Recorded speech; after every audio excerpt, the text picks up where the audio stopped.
Hey, it's Coach Rob, and today we're going to talk some kicks.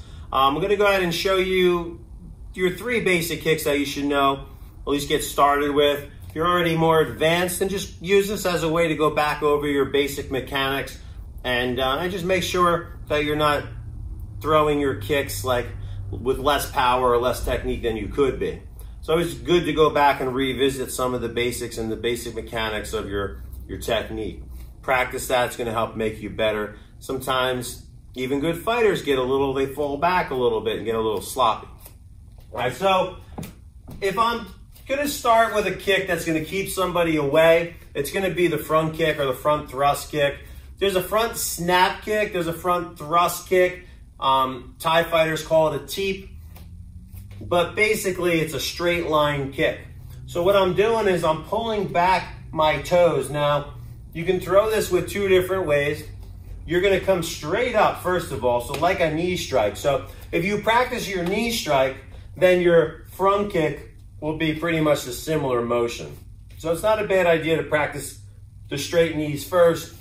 Throwing that knee here with the toes down, that's your knee strike. But the difference is when you throw a front kick is that now you got to pull the toes back and get your foot out in front of you. I like to do it a lot of times with a piercing style kick where I pull my toes back and I push my foot forward. Now I can drive it in between the arms, because remember, you're not kicking up. You're not going up towards the ceiling. You're going in towards their body. And if your toes are going up, then your power is going that way rather than straight forward. So what I'll try to do is push my foot down, bring the toes back. A lot of people have a hard time with that. They don't have the flexibility in the ankle to do that, or in the foot. Maybe they have really flat feet and they can't pull those toes back like that. Then you're gonna have to pull the toes up, but you gotta make sure you're going forward when you throw the kick. If I'm gonna do a front snap kick, generally that kick is done, and people will say, well, you shouldn't do a front snap kick, you should do it with a thrust and all that. It depends, right? It just depends on the situation. If somebody's coming at me, I can just throw that snap kick and boom, I got him right there. It's a nice defensive kick. They're coming at me with a punch right here, and I just snap that kick in there. Boom, I land that right to the solar plexus. That's a hard shot. It's gonna stop them. It's a straight line attack. They can't get through it very easily. A roundhouse comes around from the outside, and they can get through that kick if they move in aggressively, okay? So the front snap kick, you just snap that knee out. So you basically got a chamber with that style kick, and you chamber it and you snap it. And with a chamber, you're able to be in a lot closer because your foot can get in here and snap. Where if you bring it out straighter, like maybe a longer range thrust kick, that kick you're not gonna get from a close distance.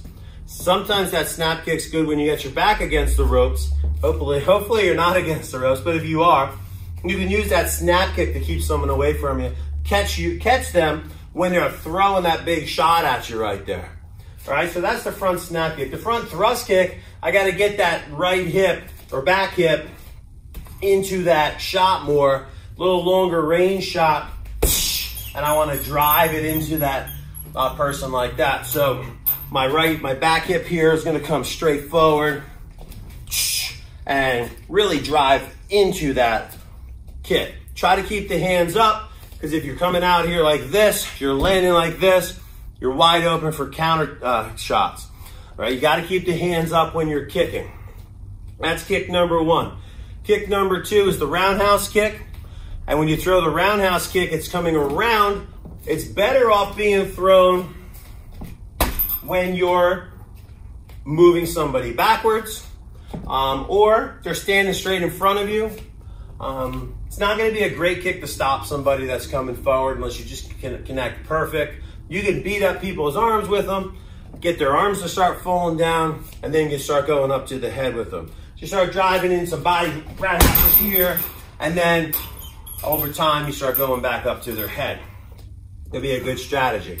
Or I've thrown a combination. I did my front kick, I threw my 1-2, they backed up, and then now I catch them with that roundhouse kick as they're backing up. Maybe they're going back with their head up and their hands down. Right? So timing on that roundhouse kick is important. If the guy's right in front of me, I can blast him in the arms, no problem. Of course, you can kick to the legs too in a lot of the styles, so you can fire that cut kick to the leg. That's got a little different angle on it, and we'll talk about that in another video. But when you're throwing the roundhouse kick, your critical points, number one, I have to turn my hips, but it starts from the floor. So my bottom foot, that bottom heel has to turn. So it has to go here. All right, that's what's gonna get my hips to turn so I can really get that power into that roundhouse kick. If you don't turn that bottom heel, you're kind of externally rotating your knee. You're not getting your hips turned. Just not good all the way around. All right, the rest of it comes from the snap of the leg and the turn of the hips.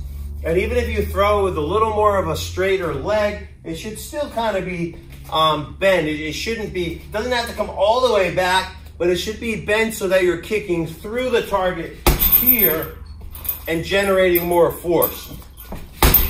All right, driving through the bag. Hitting with the bottom of the shin or the top of the foot. Don't hit with the toes. All right, and then last is a side kick. Side kick's a little harder to set up, but it's another straight line kick.